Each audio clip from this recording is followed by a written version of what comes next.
It is time for another parenting panel. Julie Cole, co-founder of Mabel's Labels, a parenting blogger and mom of 6, is back. And good morning, Julie. Happy Friday. Oh, hi, Bob. Hi. Mother's Day sneaking up on us, a week Sunday. Let's talk about that and some of the women this morning that might need a little TLC on this day and that holiday. It can be a hard day for some, actually.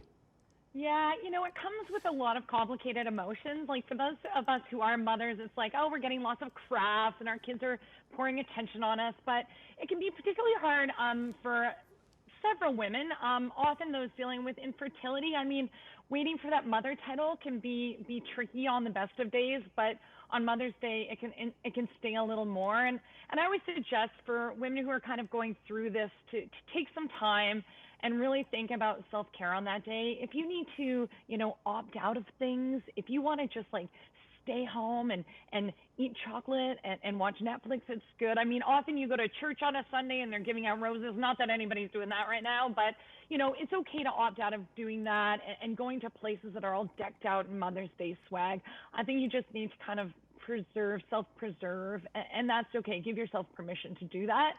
Kind of the same deal as Valentines Day. People who, don't have a partner and those that are wanting one, and then all the Valentine stuff, and it can kind of put a spotlight on it. Yeah. It sure can. Yeah, it kind of is, or as my sister liked to call it, Singles Awareness Day.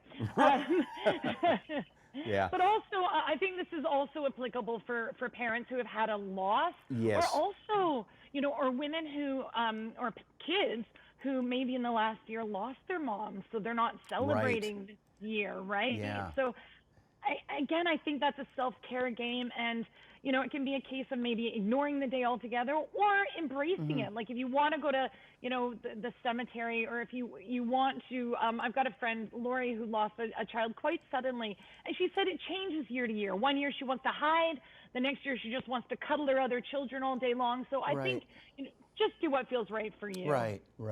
And then it can bubble to the surface. I mean, if there's a toxic relationship with your mother, things can bubble to the surface on this day or on Mother's Day. They sure can. And Mom, you know what I suggest for people who maybe have, a high conflict relationship with their own mothers, maybe just stay off social media on Mother's Day. You see a lot of like these, perfect mother-child relationships. Well, I can assure you they only exist on social media, but for somebody in that situation, you might just feel a little bit tender on that day. So maybe taking a social media diet on and around Mother's Day might be best for your mental health. Yeah. Let's shift gears here. The Halton Catholic School Board recently had a trustees meeting where it was voting that the rainbow flag would not fly during Pride Month. Now, as a parent of students with that board and having attended the meeting, what are your observations and how is the response being generally? Well, the meeting was something else, I can assure you. I will say it was a disappointing result. I think students, allies, parents, teachers, principals. Part of the argument for not flying the flag was that it didn't actually represent a safe space. But if we talk to our LGBTQ plus students and youth, they say it actually does. It makes them feel safe and it makes them feel welcome. So as somebody who likes to, follow what the kids say and what they want, then, it was a bit of a disappointing result. But I will say, the last week now, since Monday night, seeing people rally, every high school in the Catholic board in Halton put on their social media pages, their principals have tweeted, their councils have tweeted, and they all have changed their logos to represent the rainbow colors. Yeah, Oakville actually approved crosswalks. Yes, and now Pride crosswalks.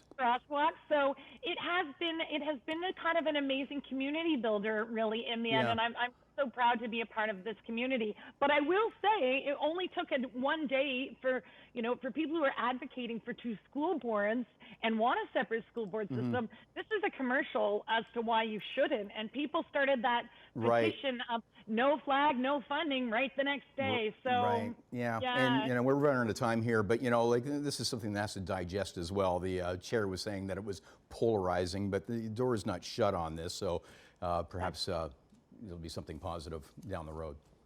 Yeah, okay. Absolutely. Well, hey, thanks for joining us again, Julie. Have a great weekend. We'll link up all your socials at chch.com. Thanks, Bob.